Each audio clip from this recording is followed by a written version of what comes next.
This is the audio commentary to go along with the final project for SC 500 for Cameron Taylor, Nick Jakubek, and Julie Klein.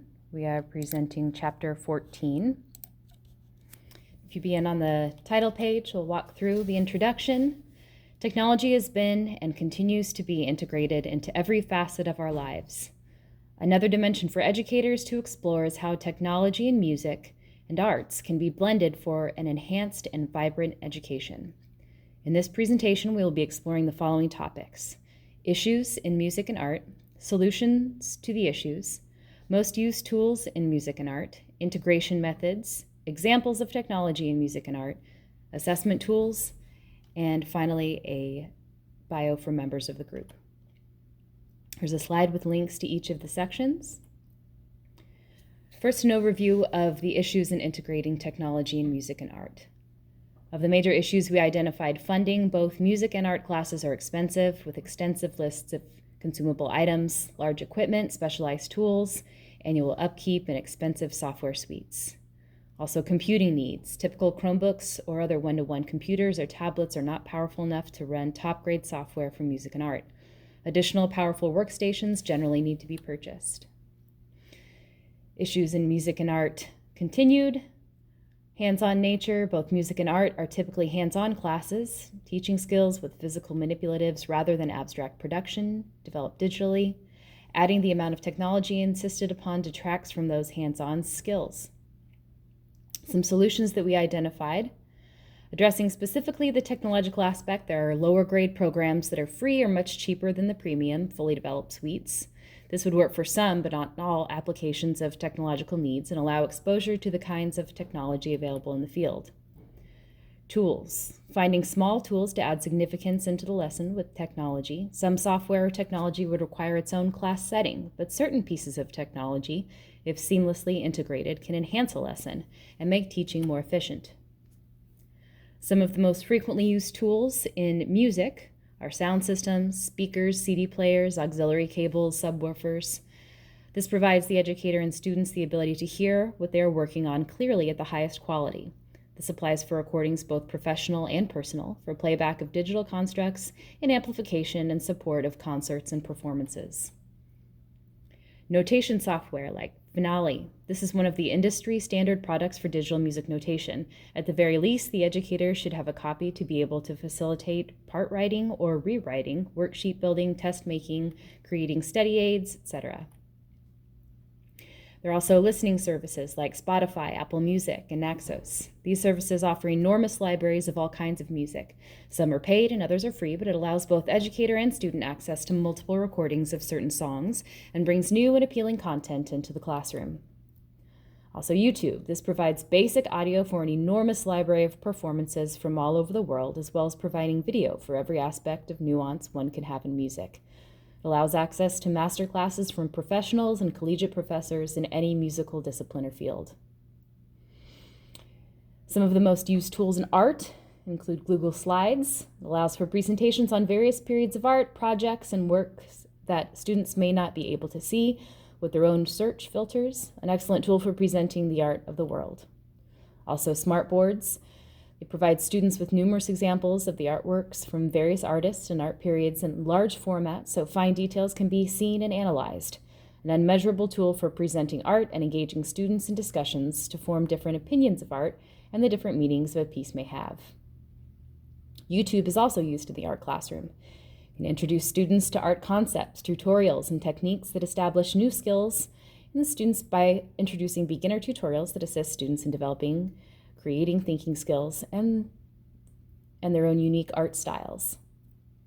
Also, Google Classroom is frequently used to provide students with an online platform where they can access lecture notes, videos, and discussion materials on their own time outside of the classroom. This enables students to stay connected to classmates and engaged with projects while learning online. Some integration techniques for music.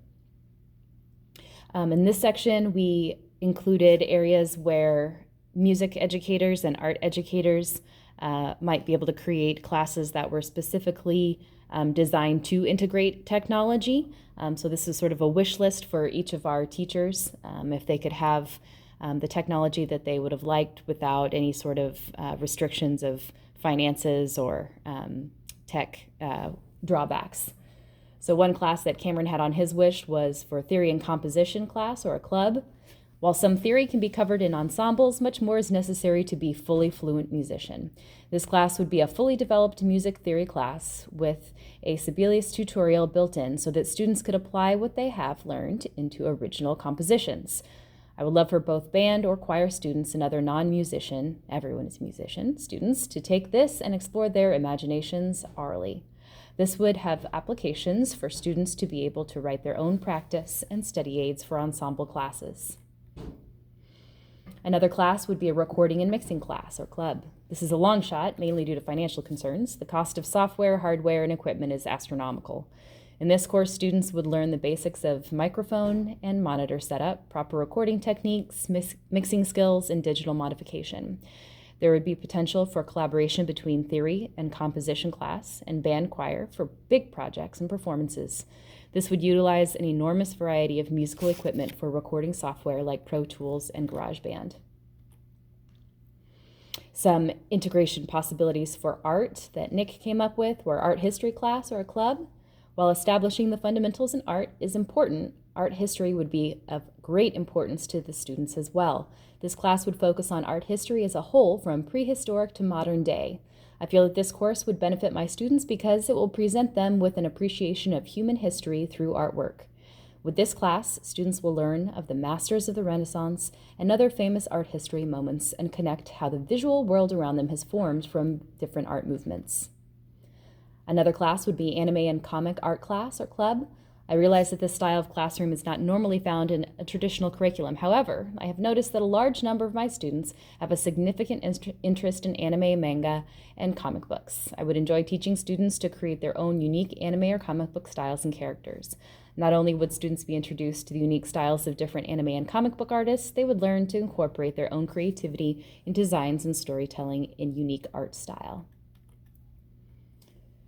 Some examples of ways that technology are integrated into music would be by using Bluetooth speakers. These portable speakers are extremely affordable and provide superior audio playback from digital devices such as smartphones and tablets. This is an integral part of my private studio and something I recommend to all of my students. Some other examples for music tech integration are the Avid Suite, including Sibelius, which is a world-class notation software that allows the utmost freedom in composition and document publishing. Very different from Finale in use, but allows for extreme control of fine details. I use this frequently for arranging and transpositions from other instruments. Also, Pro Tools, Sibelius' partner in the recording and mixing realm, one of the most utilized pieces of software in professional audio. Tonal Energy Tuners, an incredibly precise tuner that allows the user to explore various realms of intonation, analyze their audio and harmonic structure, use an advanced metronome, applied vocal and instrumental listening and tuning, and sound and tone production. This only costs a few dollars and is compatible with most smartphones. I strongly recommend this to my students. Pro Metronome's another one. Sometimes I don't want all the doodads available to stare at on Tonal Energy, or I just prefer having a dedicated metronome. Either way, I have a second metronome. Tenuto. This is what I would call music's response to Duolingo or Babbel. It works on music theory and oral skills from a very beginner level to extremely advanced. An excellent tool for students and educators to stay sharp on their listening skills. Another example would be an iPod or other dedicated music player. Listening services have been mentioned already in the presentation, but sometimes I like to have a hard copy of music, especially one that I'm very familiar with when trying to explain concepts to students. Sure, it's a little antiquated, but I know the 15,000 plus songs on my iPod like the back of my hand. An excellent solution for when the internet is less than cooperative. Another example would be a digital recorder. Smartphones can only do so much, especially when trying to detect the tiniest changes of inflection or intonation. I recommend my students to get a high-quality digital recorder so they can hear what they actually sound like rather than the inside-your-head perception. Some examples of ways that technology is integrated in the art class are Adobe Premiere. I would really enjoy having Adobe Premiere for my students so they can begin creating art in the forms of photography and video creation. Students would be able to create engaging video projects of their neighborhoods, a commercial for a product they create, or even a film or video for social justice in the art classroom. Adobe Photoshop and Adobe Illustrator would also be good tools to have. Digital media introduces students to experimentation with the elements of art through digital illustration with preparation for an advancing digital world. I would recommend that my art students have access to Photoshop and Illustrator to develop their artistic creativity through digital art. Also, Microsoft Surface Pro tablet for computers. For digital illustrations, I would want my students to have access to computers that can function as a laptop and as a portable tablet. With these computers, students will be able to work on their assignments out of the classroom and with top performance technology that can easily transfer data. An AP pen, graphics tablet, and pens. I would like my art students to have access to this type of digital media equipment because of the multiple aspects of Photoshop and Illustrator, especially with getting the students to draw digitally on the tablet while looking at the screen while they are creating their digital artwork. A Canon PIXMA Pro 200 wireless professional color photo printer. This type of printer would be exceptional for my students to have access to because of how the printer is able to print pages up to 13 by 19. This will allow my students to create actual poster size images and have them printed out in crystal clear quality in the classroom. A MakerBot Replicator Plus. 3D printing would be an amazing tool for the students to have access to.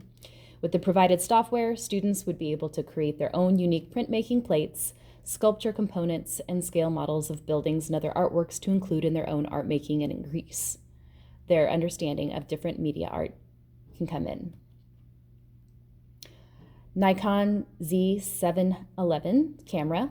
Google Images can only do so much in the art classroom, and with copyright laws, online sources can be drastically limited. By having students provided with their own cameras in the art classroom, they can look for and photograph necessary photos for digital art and visual references for projects of different media. Some additional music links. This came from an interview that I did with choir director Matt Boyer from Central R3 School District. I am not a music educator, so I decided to interview some of the music educators in my district and see what they recommended. The link to the interview is also included on this slide. He mentioned Sight Reading Factory. This website provides custom and infinite variations of sight reading for students to practice. It has features that integrate into various LMSs and developing class groups for easy management by the teacher. Includes assessment reports and homework assignments. Also, Band in a Box. This provides a suite for composition, mixing, recording, and practice. It allows for musicians to create backing tracks to play against. Soundtrap is a cloud-based sound and song mixing website which allows for collaborations between individuals from individual devices.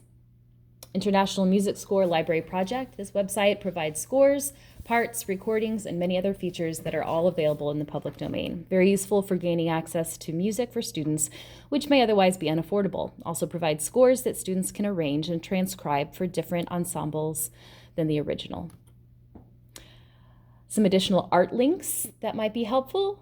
Bomomo, this website allows students with digital painting with a series of buttons that can interact with the direction of the mouse. Students select a direction icon on the screen and the site creates digital paintings with interchanging colors.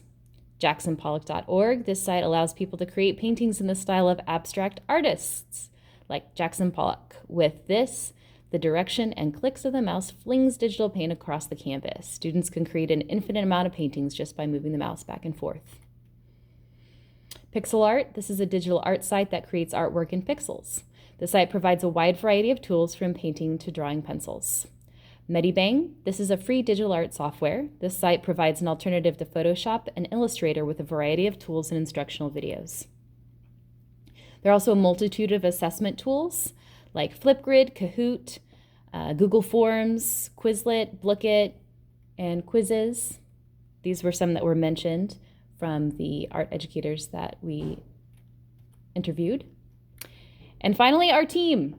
Cameron Taylor is a United States Marine Corps veteran working toward his master's degree in secondary education. He currently resides in North Carolina with his wife and 2 sons.